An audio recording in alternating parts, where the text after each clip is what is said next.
I will say that in this mini-series of me winning the hardest to Shadow Kingdom missions, only with Militia, I would say that this mission is by far the hardest to win like this, and you'll see why. And I didn't provide a commentary like I am now in these other two, because it really didn't require that much. Fighting against AI and planning and all was pretty straightforward. The mission is not complicated, and unlike the Shadow Kingdom Mission 20, where the player to the very north doesn't attack you until like 4 hours, and I don't know when the one beneath the river starts to attack you. I attacked him soon enough, but in this mission, it seems like all 5 players are going to start to attack you pretty much at the same time. Well, this one of course attacks you earlier, but the rest of them will start attacking you one after the other. This player starts to attack you at 2 hours, this one at like 2 hours and 8 minutes, and this one at the same time. And then this one just maybe 8 minutes later starts to attack you too. So I actually thought it was too much to beat this mission with Militia. I was actually going to quit and say that this mission was impossible. I got a comment on this video saying that it's stupid the way the AI behaved with the North Village, that when they came and attacked, they would just leave, they would go back home. But that's because I killed some troops with the Militia, and also some of them died from the towers. If we look at the map editor, if you click on the person and then the swords crossing and then this, it says repeating attack, closest house from start position. Start position is, when I click this, it's actually here. So the closest house to this storehouse. But anyway, it says take any group type and the minimum number of units to attack. So basically, the attacks depend on the number of spare troops they have. And if we click on any of the troops and then we click the person and the shield, we see these shapes here. You may have seen this with defense radii, and that's why I made it this color, so I could easily see where to hit them or to engage in battle with them that will lure some out without me actually going and hitting a tower to lure them out. But you can see it over here. It says defenders. These groups down here don't exist yet. These are the attackers. Basically, any group that you see, at least in this map right now, at the start are defenders. The defenders have the highest priority to exist, and so once they exist and are full, basically it depends on how many of these. It has to be 60 of these attackers. So you will see as the AI comes and attacks a building, he lost some troops to the tower, and because of that, now they're going to go back home because he lost troops. But he didn't lose that many, so they're going to come attack very soon again. So the more troops that he loses from the wave, the longer it's going to take him to come and attack you again. But if he doesn't lose any troops, or it's just 1, something like that, or 2 or 3, he's going to continue to attack the next building. They're not going to stop. So that's how this game works in a nutshell for those who are kind of confused. That explains here that they will come attack me soon enough. You know, this attack was the one I just showed you earlier. Look, just 3 minutes later, because they only lost like 4 troops. And if we go here and we click here for the equip rate, it's 35 seconds and he's got 1 school. Let's say he lost 5 units, so 5 times 35 seconds divided by 60 is almost 3 minutes, right? It's pretty much right on the money there. So that's what you can expect. If you only kill 5 of them, that's how long it's going to delay. And again, this is for the attacker groups only, but generally, or maybe always, the defenders have higher priority. Like this is the player number on the right, the priority is the left number. The smaller the left number, the more priority it has. The defenders typically have more priority because they're there to defend their town. So what I'm trying to say is if you for some reason lure out a defender group and kill it, but it has a spare attacker group of the same kind, then the crossbowmen from that group would replace the crossbowmen from the defender group. So ultimately, the defenders are going to be filled in first. Once they're filled in, then the attackers are going to be filled in. Then when the attackers are filled in, as long as they have at least, in this case, 48 of them, it doesn't matter what, then it's going to send the attack wave. And based on how many you kill from the attack wave will determine when they attack again. But they're going to continue to attack your building if it's set to attack the nearest building. Unless you kill them all, they're going to destroy the building. Once they defeat the target that they were scheduled to attack, then if they don't have enough troops in the wave to attack attack again, or in other words, to continue to attack you, then they're going to go back home, but they're going to destroy the target first. Even if it was just one troop left in the wave, and you had a wave that says at least 70 troops, that one would be attacking the house. So I'll get into the replay now. All I wanted to do was mention that I had to do some very strategic planning in order to be able to make this a realistic win, because obviously you start with 60 gold, but really 180. If I add all these gold ores up from top to bottom, left to right, 1400 gold plus 180. I'm going to be training roughly 100 serfs and 20 laborers, a lot of carpenters and woodcutters. There's no market in this map, and it's not in any of the other missions in this campaign or in the Shadow Kingdom either. So I had to figure out a way to, with 3 players, because what I did is I took out this player and then I soon took out this player. But I had to figure out a way to stop these players from sending troops. And you'll see what I did. I neutralized them. Basically destroyed their barracks. Not this player up here. I had to kill him all the way because you can't get in because this player defends and all that stuff. But this player, you can manage to sneak in here. Compared to other things I can do, I don't really consider this AI abuse at all, how I destroyed that barracks or this one down here. Both of these players, I neutralized them. So that's kind of a bit of a spoiler, but... And with every single battle, I had to be very strategic, just like I have with my other wins, in order to save Militia's lives. Basically, the idea is to use smaller groups and try to surround them. Not wait for them to circle around. You can't afford that. You have to circle them around at the start or very close to it. But anyway, without further delay, let's begin. I'm going to put it at ×20 because this is a very long replay. And towards the end of it, I'm going to skip these last ones because really nothing happened, as you'll see. But these are 10-minute increments. I change them often, so that's why I'm mentioning the specific time interval. But just look to the pre-build image if you want to follow along with that for this to make sense.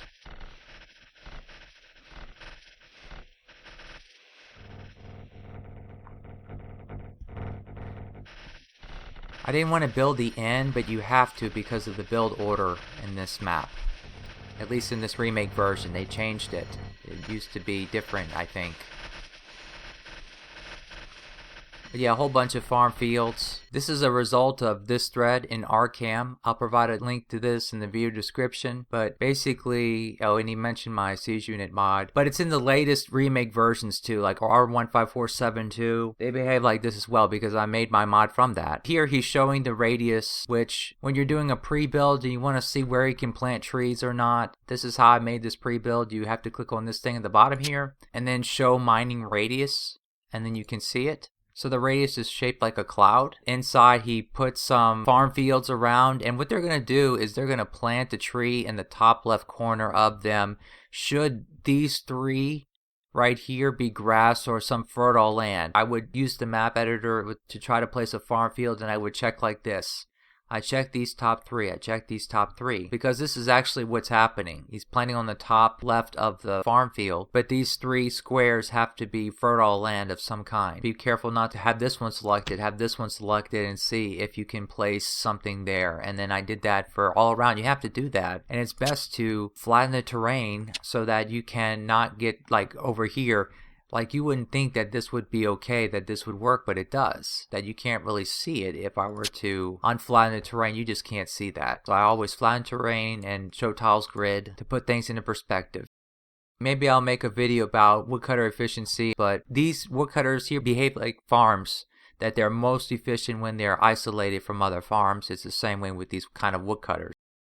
So not like R6720 where if you pair them or triple them or whatever, they will actually be more efficient. It's not the case. I don't know if it's easy to see, but this right here is the same thing that I show here in this PDF, which I can also provide in the video description. On the right hand side is a Microsoft Excel model interactive spreadsheet that I made that I could easily figure out how many walking distance tiles per tree it was. And I provided this image in that thread also. But based on these distances, I input this into Excel and made an interactive spreadsheet. When you click, it's going to color the cell this color and put the distance that it is, and then you can just play around with it, try to make a checkerboard pattern. So the average for the 26 tree setup that he created was 4.83 tiles per tree. Then I made one that was a little bit less with 26 trees, but then I found some 23s because basically if it's 23 trees to 28 trees or so, that is the optimal decimal range, it doesn't really make any difference. These numbers went up and down, but it's going to, like, if you were to plant more trees at the beginning, he'll get a bigger initial yield. So if that matters, then good, but it's going to slow him down for the next time around. That if you were to only go with 23 trees, it would give you the same result over a long period of time.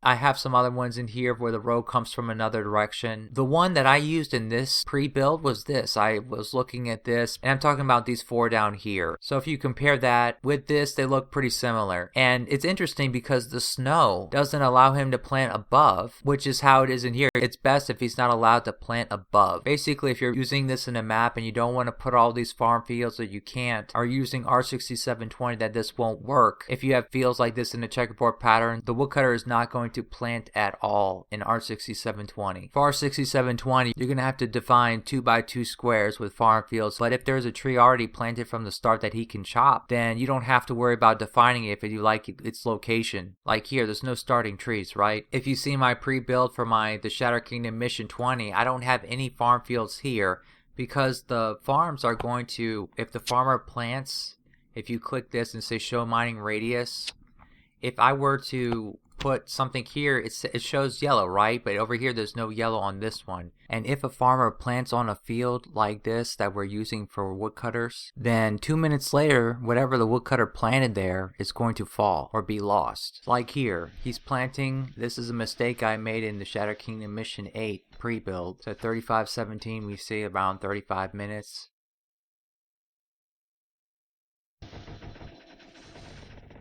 There, 37 minutes. And he won't plant there anymore, especially if the corn isn't cut. I don't know if when he chops the corn, if the woodcutter is going to plant a tree here, but he may not if it's been planted at least once by a farmer. Not positive. This is something that hopefully Ray or I will change, that for those who play my mod will be able to not suffer from this. And if I were to make a fix for it and submit it to Ray, so it could save him some trouble, but whether he will accept the help or not, and whether he wants that change done, is another question altogether.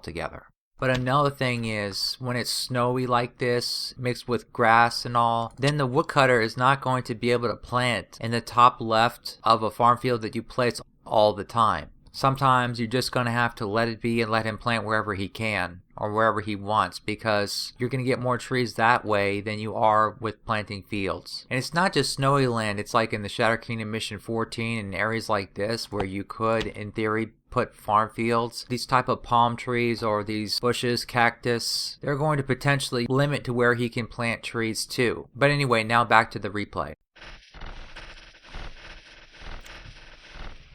And it's like, this is kind of counterproductive, right, with the laborers, but if you noticed, I was putting the fields whenever I could while I was waiting for the serfs to do something, and I couldn't build roads. That's how you can do this. Like, I really go to town after the serfs start to fill the inn with food, which I had to build at the beginning anyway, right, that I mentioned. I could have blocked the inn from receiving food and just waited to build the inn up here, but at the beginning, it's just common sense that the distance to travel to the inn here is not going to be worth it to free up a few more trees that can be planted right here. And you can see in the pre-build, this is where the inn is. But this is ultimately what I'm going to do, so I'm going to eventually destroy the inn and put this here. But right now I'm at 17 laborers already and not many serfs because I'm building roads but mostly fields right now. Doesn't take that much time to put all this up.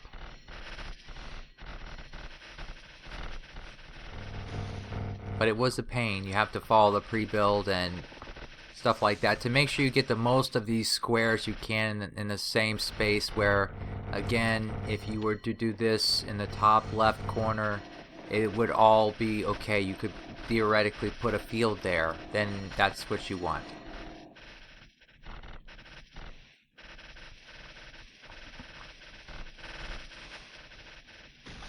I had to level out the land up here.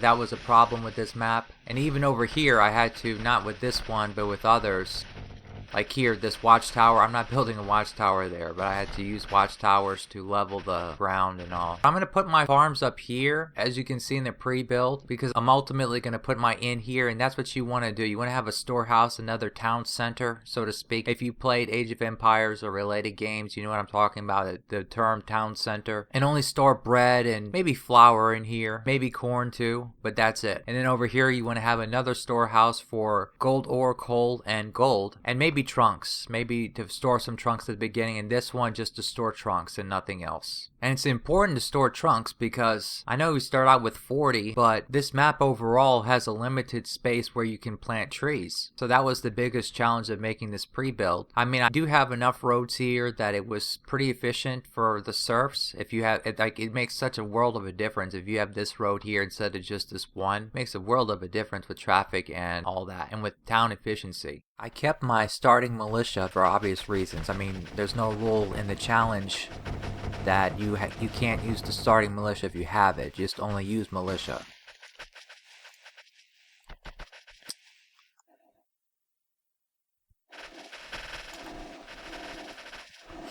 So now I have a lot of stored trunks, but I'm still making lots of woodcutters because I'm thinking long term. They're going to be used up sooner than later, so... And it's even, as you can see now, it's dropping, and I have just 4 sawmills. I wanted to build this one first. If I could, I'd actually build this one first, but this one has the most gold to be mined out of all of them, as you can see here. Not that important for such a long game, but I didn't know what to expect. I always try to finish a map as fast as possible, but this just didn't work out.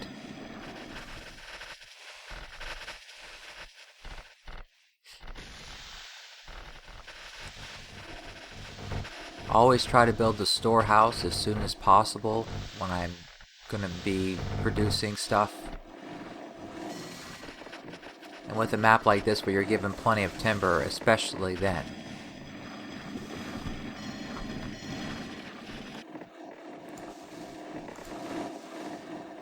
I'm going to have 2 barracks in this map, unlike Shattered Kingdom Mission 8, I had 3. And the Shattered Kingdom Mission 20, I had 2 also. I could have had 3 in my pre-build. I have a 3rd one here. And it's good because it's close to the schools. It's probably the same distance from the schools as this one is. And maybe this one too, if you consider the path he has to take to get there. The only bad thing about this build is that I could not build more schools, at least very easily, so I had to settle with using my starting school to train the first main batch, along with these 2. But then eventually when the coal mines start expiring, then I build more, and then towards the end, when I have a whole bunch of unused trunks, I'm going to eventually put schools here, put some road tiles over it, and stuff like that.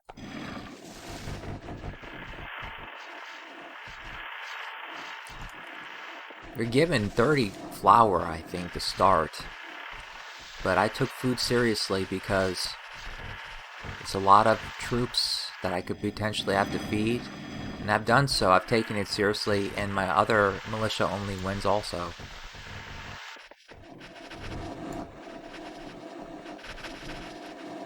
The first attack will be around an hour and 20 minutes from them. So not really that much to do left with my build. Most of it's built. I'm going to start going for woodcutters there and the second barracks. And I'm just going to keep them. I didn't build any mines. Maybe I should have during this time that I had a little bit of free time. But I was just, I didn't know. But it's good because later on, when the AI starts to attack me, I have to keep rebuilding towers within minutes of them being destroyed over and over and over again, that it kind of distracted my laborers, who I retired many of them at that time, that I should have just built the mines here.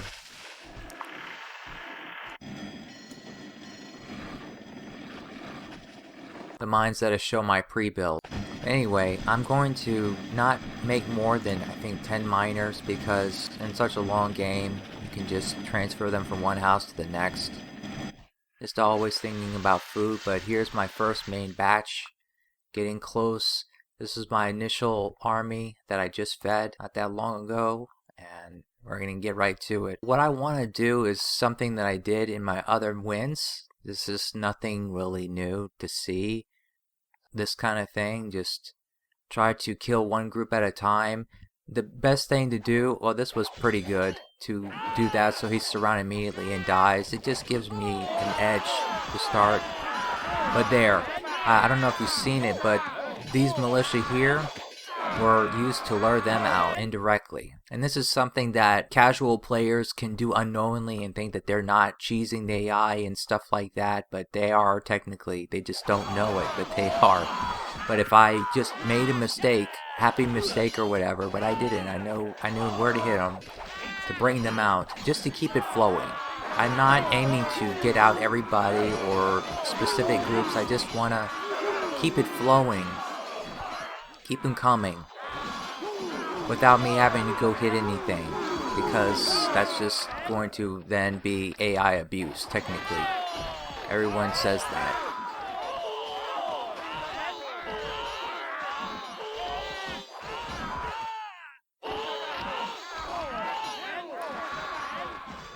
So that is it. I'm just going to leave these buildings here, at least the school, for later. I'm going to destroy the inn also, because that's going to starve out the towers. If not, then it might take forever for those recruits to die. Now, we have about 30 minutes before this player attacks, so I'm just going to possibly fast forward times 100 until we get there, or just skip it.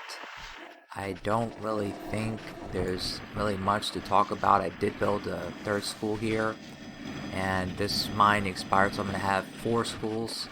I think I used this starting one for a while, but anyway, I start training now, so maybe it's good to see that. And I'm blocking this barracks right now, just going to this one over here because I have most of my axes there. And well, they're almost the same now because I did train some, but I just want to, at least for the beginning, have the barracks that's farther away from the enemy get the recruits first, and then train them, and then while they're on their way, then start to put recruits in here so that it's more efficient. And I did that in my other wins too, I believe. Yeah, especially the Shadow Kingdom Mission 8, but I think I did in the Shadow Kingdom Mission 20 as well. From this point, it starts to get tricky, and the main thing, the reason why I spent probably 10 minutes off and on talking about how the AI attacks work is because all 4 of these players are going to be attacking pretty much at the same time. It's random when they will attack you, like, and I know in the Shadow Kingdom Mission 20 and even the Shadow Kingdom Mission 8, but more so 20, I would get attacked in Mission 20 at like an hour and 50 minutes by the West Village, and then an hour and 53 minutes by the East Village. I've actually started over twice because I was hoping that the East and West Village wouldn't attack me at the same time, so that it would be feasible for me to be able to take them both out. So I started this one over too because I thought that it would help, but it didn't help at all. It actually, all the attacks, even this one, they attacked me here an hour and 24 minutes my first time. Here, they attacked me in an hour and 21 minutes. Everywhere they attacked earlier, so it kind of did worse for me. So maybe that's a good thing that you can see if you're ever interested to try this and to think that maybe I got lucky with the attack times. It's not the case. Anyway, just getting ready. I built this mine that I intentionally wanted to use it, but at the same time it was a good angle for them to make a snake pattern here instead of coming straight down. So it's kind of like, it's just how this game is, you know? I mean, if even for your own troops, if you don't micromanage them, stop them and go so they can collect and then regroup and then continue, then the snake is going to happen.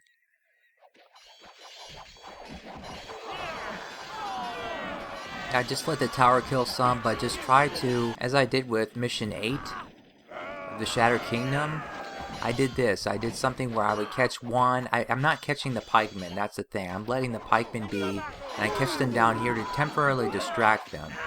But then I will take care of them, so just divide and conquer, basically. That way, and I have smaller groups, as I mentioned towards the beginning of this video. You want to have smaller groups and something like this, where you will engage with just one group at a time. And it might be tricky sometimes that you might have more than one pikeman group or more than one knight group. And it's kind of good if you can get one of them and not both, and let the other one go be busy to attack your building. And so that's what I pretty much did here. I let the knights be because I know, well, it was two groups of knights. It looks like it had to have been. Yeah, there's two flags. So that's pretty much what I did, and I'm just keeping it flowing. I know that these guys have a decent defense radius size, so I have to be very careful to not lure out too much stuff, and I'll rewind this part so we can see that. And right here, just that right there triggered them out. I just did that to kill some of them, not to trigger them out, but here I'm not saying intentionally, but I want to keep it flowing because I actually want to kill this player. I want this player to be gone because I know all these other players are going to start attacking, and he's the way into all of them. You saw that, how the crossbowmen went up and then they came back down. Yeah, it's good to just have them go back home temporarily. Even that, just for a few seconds, is a big help with the battle. But still, everything I said so far, it's not really that interesting, in my opinion, if you've seen the other two. But that's ideal, to surround them immediately, like I mentioned at the beginning of the video. I didn't like this, but it turned out to be okay.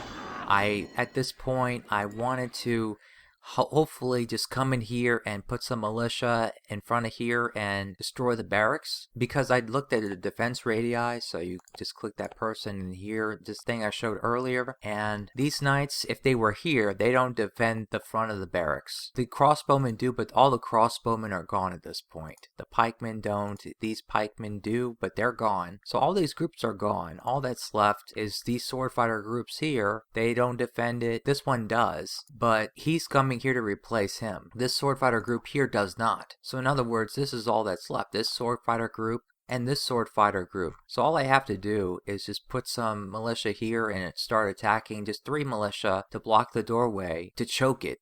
I think I first mentioned choking in my first video about City of the Scorching Sun. It was player 11 in there. That's a completely different kind of map and difficulty and everything. That map, you can't win that map with militia. There's no way. There's just not enough places to plant trees, if nothing else, that you don't even have to bother. But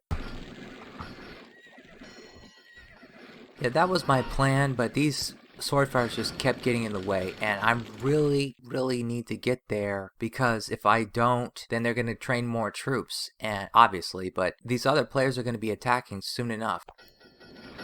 Just 2 hours and 8 minutes, 9 minutes, 10 minutes, somewhere around there. The other ones are going to start, so this is where it starts to get tricky. What do? I took him out, so that's good. But it's still not good enough for when 3 players are going to be attacking with a wave that can kill an army of 250 to 300 militia if you don't fight smartly. So he's the first one. I wanted to get this knight group's attention because I'm glad it was only one group. There's 2 knight groups here to divide and conquer. And just let them go and hit at this farm. I think that's where they're going. I'm gonna lose the farm, I know that, but I killed them with the militia. So you can see here, I didn't take any chances when you have... Oh, they're killing my woodcutter right now. Just sandwich them. I don't think I lost any. Yeah, I just lost 1. I had 15, I lost 1. The advantage now is that knight group that they engaged with is after them, not the house anymore. And they're not going to be engaged with anybody else that attacks their friends. The same as these knights here are after them because I engage with them. Knights are the biggest problem, obviously, besides crossbowmen, of course. Lots of crossbowmen, I mean. I use this to help with the battle. This is pretty neat. I don't know if anyone else used this on purpose, but I didn't use buildings.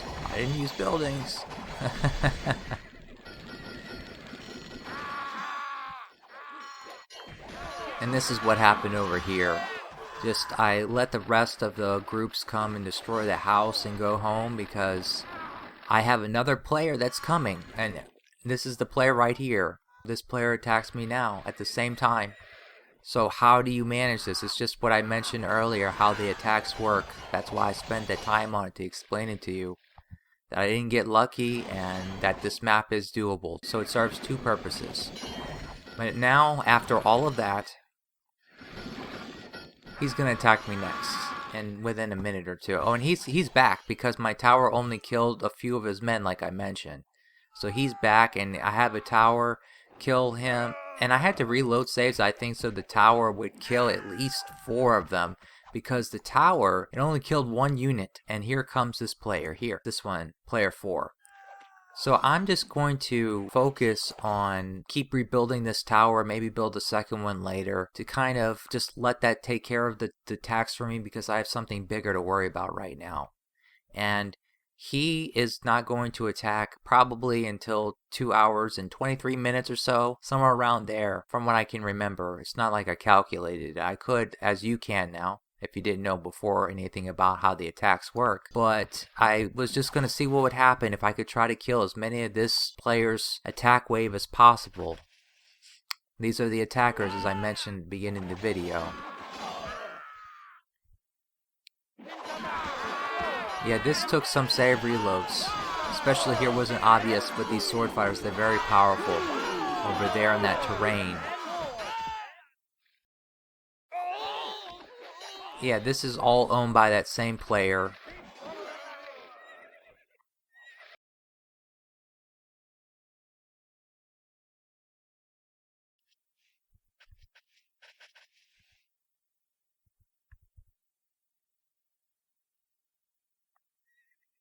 The pikemen are the easiest, and he was just sticking out like a sore thumb, so I quickly moved them down to bring the fight away from potentially catching any other groups.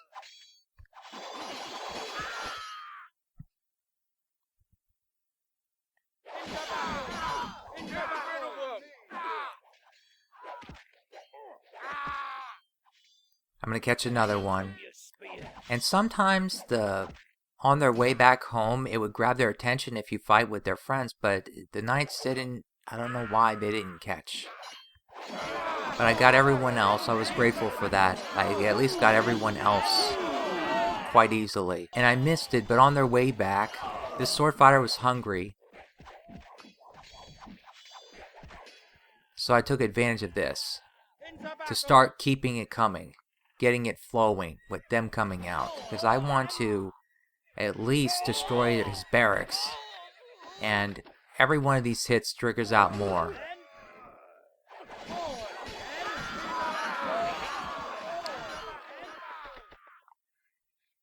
And that's a good thing that they've survived, because I can use them to lure out more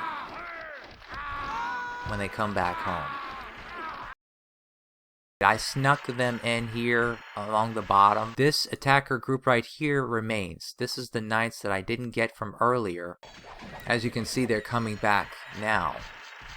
So they're the only attacker group just besides 2 leaders here from 2 other attacker groups. There's no other attacker groups for this player. The rest are defenders, obviously. So their defense race only spans this far. That means that I can come in here and freely not worry about if I hit a serf or something. But it's going to grab the attention of all these crossbowmen if I hit somebody here by accident, which I did. But I was okay with it, and a really good time for me to enter the town. Not that I worked it out or anything, but I saw that this tower is going to empty soon.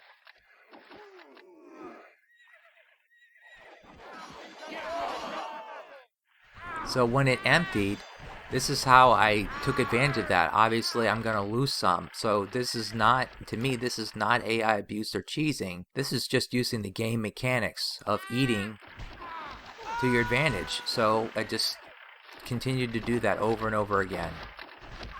I don't care that he died. It's just they're after him. He's his own group if he's a leader, even though it's only 1 unit.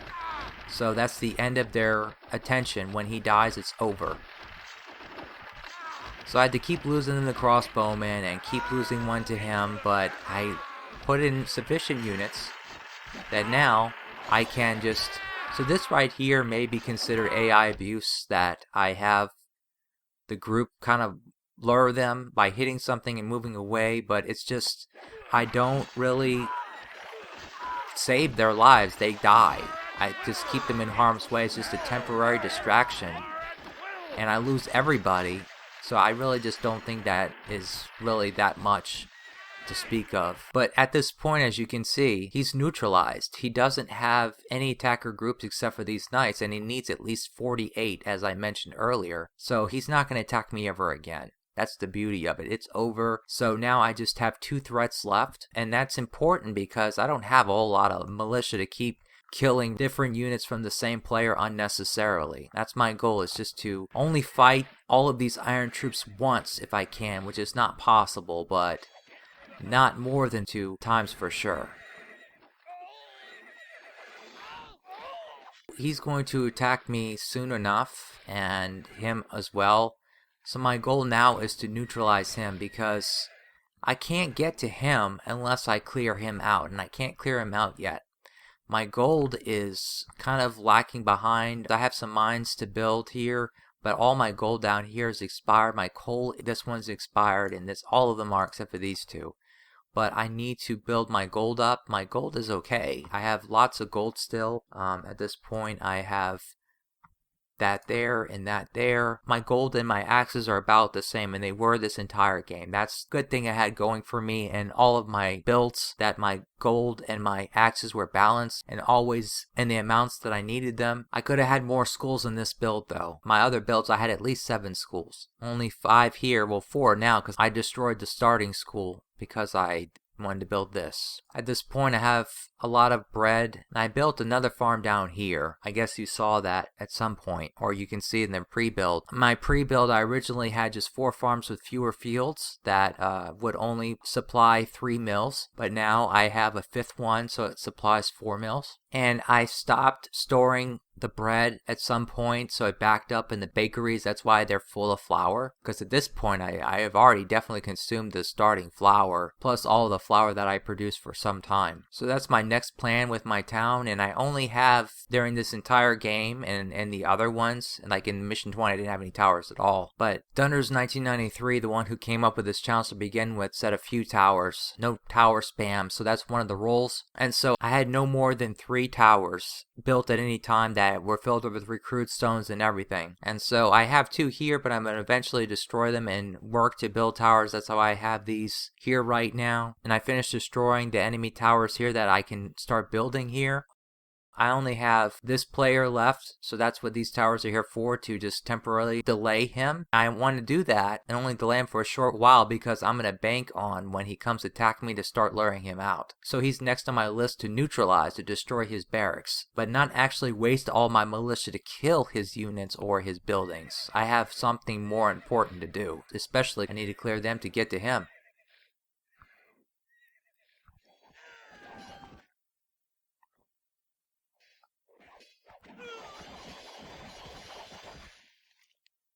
Yeah, so that was kind of lucky that this knight group here, I don't know why they stayed. But they stayed, so I'm going to be able to kill them with stones to delay just a little bit more. It's interesting what happened is, once he got to the last knight, then he joined with another group, and this is what I started off killing him with, or I should say, neutralizing him with. It was perfect because of this. You know, knights, if you can get them alone like this and it's a small group, it's ideal because they're the worst unit towards militia, besides lots of crossbowmen, of course.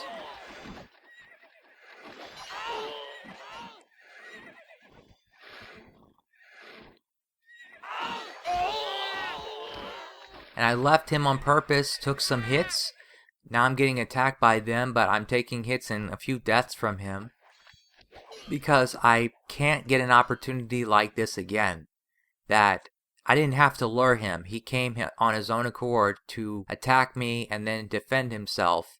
But I didn't actually lure him, therefore no AI abuse according to my definition. But everyone's definition is different. But if you're any more strict than that, then it's impossible to not abuse the AI unless you're really, really skilled. And people who say that AI abuse is not good are typically people who are saying that people who abuse the AI are not good players. To truly not abuse the AI, you have to be a really, really skilled player. You have to use defense radii knowledge and everything that I talk about and more to be able to not abuse the AI if you really want to go that far. So let's just keep the definition at that.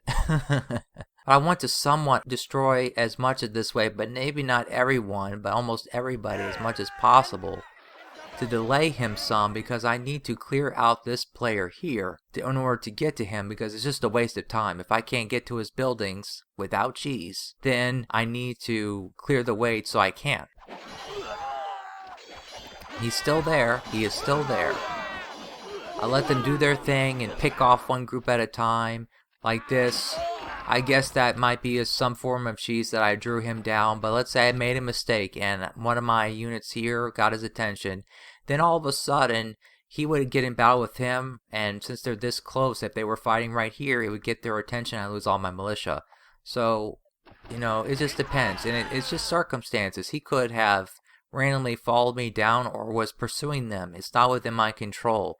You have to get lucky, and luck is not part of the equation for me. If we're talking about cheesing and not cheesing, then luck should have nothing to do with it. And there are many situations in which that pikeman, which he should in every way, I engaged with this group of 4, he should have come down, but he didn't. So, there, I killed him, so now it begins. The domino effect with this player. He's not going to attack me until I think 2 hours and 55 minutes, somewhere around there. So I don't have anything to worry about. I'm free to engage with this player and also with him after I neutralize him.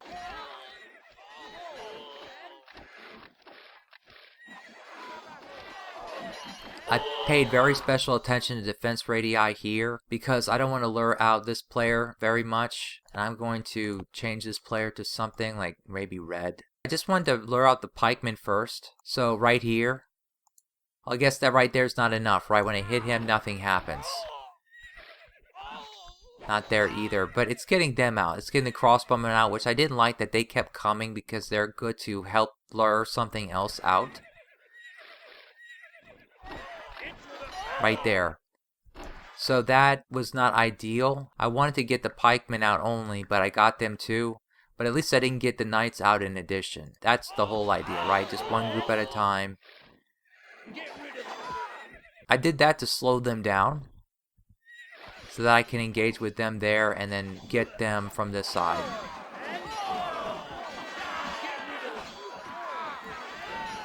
Take advantage of hitting the serfs to get them out. I'm not aiming to get these knights out because their defense radius doesn't span this part of the barracks, and at least if I can get on one part of the barracks, then that's enough for me to destroy it. If I have 4 on it, it should be enough. But I needed to get them out because they cover the whole thing, and everyone else out too. Yeah, I think none of them defend that area on the side there. So he's not going to attack me anymore. He's not going to attack me for at least another 10-12 minutes. And I'm about ready to neutralize him. My gold mines are finally up, and my coal is up, and my gold production's going, got enough gold and axes. Food is good. So I'm in a very good position right now. Really good position. So this is the last troublesome group that I have to take care of.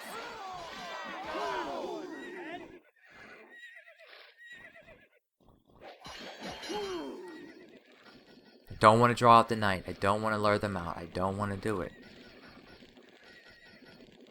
Here he is. I gotta get rid of him.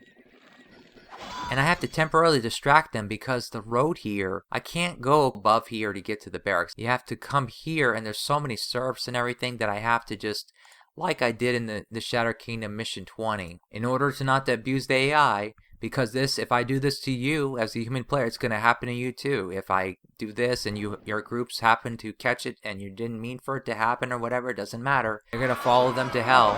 If you let, that's just how this game works. So just like I did this here to distract them, it wasn't really distracting, it was bringing them down in this case. But here, it's just to distract them temporarily so I can go in and kill some serfs on my way to the side of the barracks. And now they're in. So I lost a lot of troops. I sacrificed a lot of troops. It's not considered AI abuse if you lose from it. You lose that much. I really don't think that should count against you for something like this. But the challenge. That's just pure game mechanics.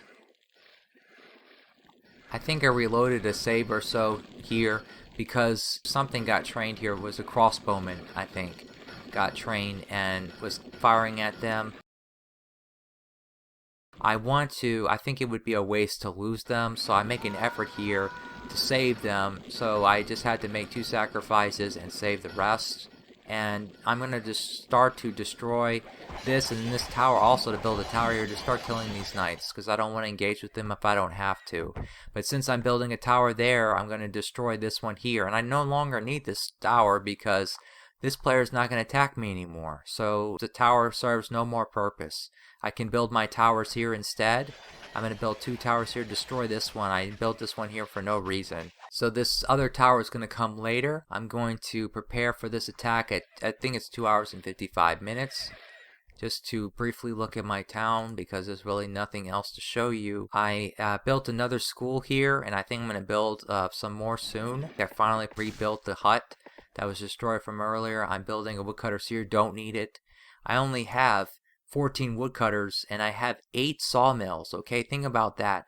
The normal ratio is 2 to 1 for a sawmill and woodcutters, right? Everyone knows that, or at least everyone who knows this game well enough knows that. But I have less than twice the amount of woodcutters, and I've got so many logs. I don't have any stored right now, but every sawmill has enough logs, despite that being the case. And with this woodcutter just coming back up, that's going to further solidify that. I'm going to have backup logs, not even from this woodcutters alone, just from them without him. That all of this woodcutter efficiency stuff with all these fields really does work. And it's really not that much effort. It's in the beginning you do it when your serfs are busy doing something else, So I guess I said way more than I wanted to about that.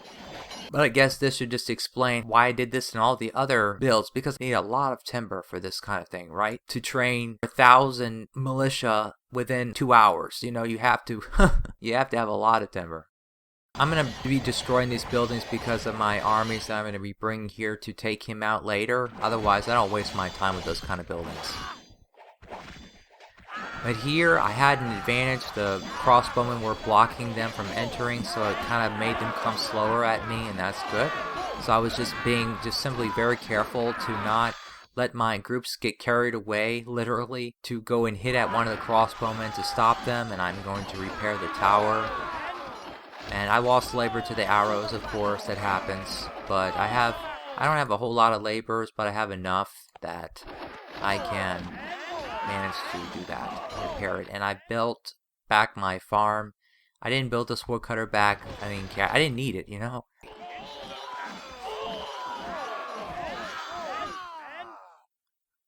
Alright, so now I know they're not going to attack until 3 hours and 3 hours and 30 minutes, something like that. So that gives me enough time to start training recruits, which I am.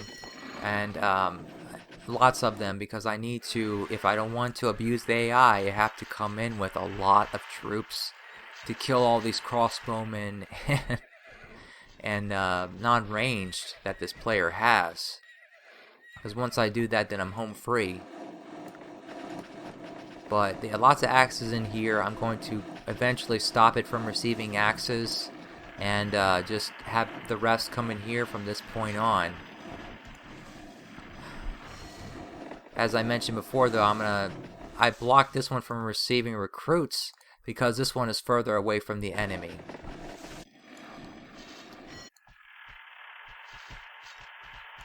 Yeah, I don't have a whole lot of troops. That's all I have from before. That's it. Now everyone else is going to be freshly trained.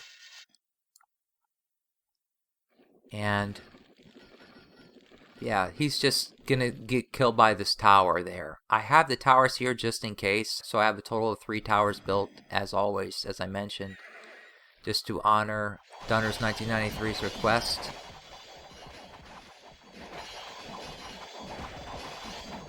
Yeah, just destroying the rest of these buildings now so that I can bring my army in here. And I'm going to do the same kind of thing that I've been doing, make a line and have them come in here to temporarily distract them from this side, all of them, so that I can enter in from here. And it didn't work out exactly the way I hoped. They died too quickly right around now. So I go in, I have to kill this one sword fighter. He's blocking the way and I can't sneak in. I wanted to kind of sneak in here like I did earlier, but he was blocking the way, and he has an auto attack range, which basically means that when you get close to him, he's going to come attack you. So he was the only unit, and he can't train any more units, right? So that's why there was only one, because he hasn't been able to train any more units for some time. That one unit was actually one of the attacker groups, but the attacker group, as I mentioned way early in the video, is going to replace the defender group, and this is a defender group here. So that's where he came from. He was over here as an attacker group, but the defender group was killed, so now he replaced him, and that's why he was there. I had 60 here total, but I just did it in one group of 30. Come down here and get something and get some of them out. So somewhat like cheese or lure, but at the same time, it's like a happy mistake. Maybe I changed my mind, right? And I put my militia here thinking I could get in, but then I see them coming, so I get scared and I retreat. And then, oh, they're following me, so I'm going to run because I'm scared. I don't want to lose them, you see? So this is all twisting words and all that kind of stuff. But like when you think about it, this is how people play. They just don't want to admit it. Okay? I did it again so that I distract them, and then I came down here and did the same thing. And this time I was able to lure out some knights, which was good. But they came with them, with the crossbowmen this time. And it's just, you know, you have to do it this way, otherwise you're going to lose everybody in this tight space here. Maybe if I would have come up from the top here and would have done the snake of one line of troops down here to lure them from down here, because this is a bigger space, I would maybe able to have better access to the crossbowmen and stuff like that. But this worked out okay, not that it's ideal, but this is closer if I want to have reinforcements, so I guess this could be an advantage. There's no reason for my troops to be here because they're not going to be attacking me anymore. Neither are they, for at least for right now. Within 5 minutes they're going to attack me again, but that's all I need, right? Because he's pretty much cleared now. Just doing the last thing that I've been doing, just surrounding them immediately to lose the fewest I can. And here, nothing special, just gonna go in and kill them.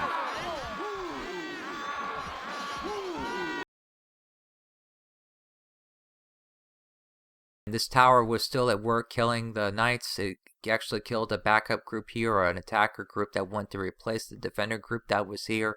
All the knights are dead with this tower. This tower can't cause any more damage except for when I attack them. Here comes the attack. I did not do this myself. They came on their own free will. So just let them, like small groups, just like I did in the Shadow Kingdom Mission 8 that I showed you earlier. Just small groups trying to engage with them and now surround them. Bank on the crossbowmen to fire at it. I need to hit them for another reason too, to start luring them out. Their defense radius spans that far, and I knew that.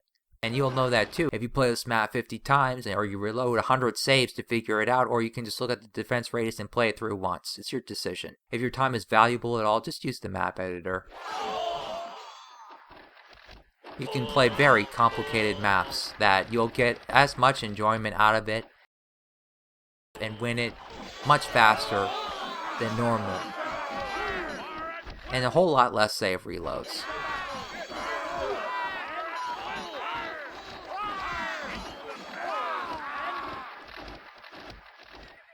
Looked totally natural that they came out, didn't do anything ugly to get them out, and that's it, it's over. The defense radii of this map in general is much better than the Shadow Kingdom, at least the missions I've played so far recently that I noticed. But here I'm going to do the same kind of thing. I'm going to bring the snake down here and just temporarily distract them and just destroy the storehouse so that they starve to death. I mean, can it get any non-cheesier than that?